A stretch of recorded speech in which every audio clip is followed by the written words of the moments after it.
Hello friend, তো আজকে যাচ্ছিলাম আমরা একটা বান্ধবীর বিয়েতে, বান্ধবীর বোন সব কিছুই। তো যেতে যেতে চলো বলছি সব ঘটনা। তো এখানে তো আমরা রাস্তা গুলিয়ে ফেলেছি, ওদের বাড়িতে ফার্স্ট টাইম যাচ্ছি। আর কোন দিক থেকে যাচ্ছি মানে গাড়িওয়ালাটাও জানে না যে কোন পথ থেকে যেতে হবে। তো ওর বিয়েটা মেমোরেবল হয়ে থাকবে। যার সময় কতবার যে রাস্তা মানে হারিয়ে ফেললাম তার ঠিক নেই। তাই মানে মাধ্যমিক পরীক্ষা চলছিল বলে সব মাইকটাই কত সেরকম মানে গান জুড়ে চালায়নি।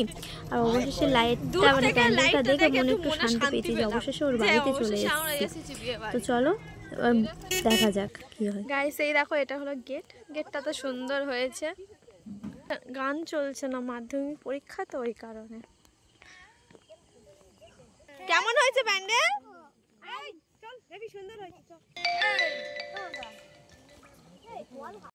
নাও 10 সেকেন্ড।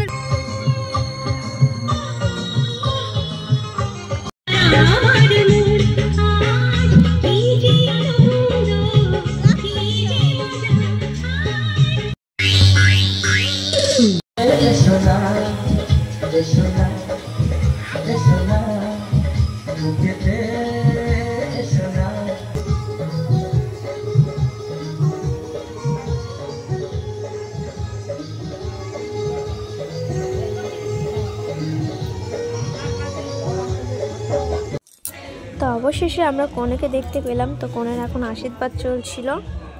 কনে বলতে পারো বোন ও বান্ধবী সব কিছুই। তো ওকে কেমন লাগছিল দেখো, সত্যি খুব মিষ্টি লাগছিল। তো এখন ওর তো আশীর্বাদ চলছে। আর এদিকেও ক্যামেরাম্যান বসে আছে, ফটো শুট হচ্ছে। আর পেছনের লোকটা দেখতে পাচ্ছ, ওটা হচ্ছে আমার জেঠু, মানে উনিই বিয়েটা দেবে, কন্যাদান করবে। কন্যাদান করবে। আর এদিকে তো বর এসে নিয়ে নিয়েছে বাইকে করে, দেখতেই তো পাচ্ছে। বরকে দেখা হয়ে যাওয়ার পরে ওখানে আমরা খাওয়া দাওয়া করে গাড়িতে বসে নিয়েছি, বাড়িতে চলে আসছে। আর এই মুড়ি টুড়ি দিয়ে গাড়িতে উঠে গেছে, প্রচণ্ড ঠান্ডা পড়েছিল। Tata, bye bye.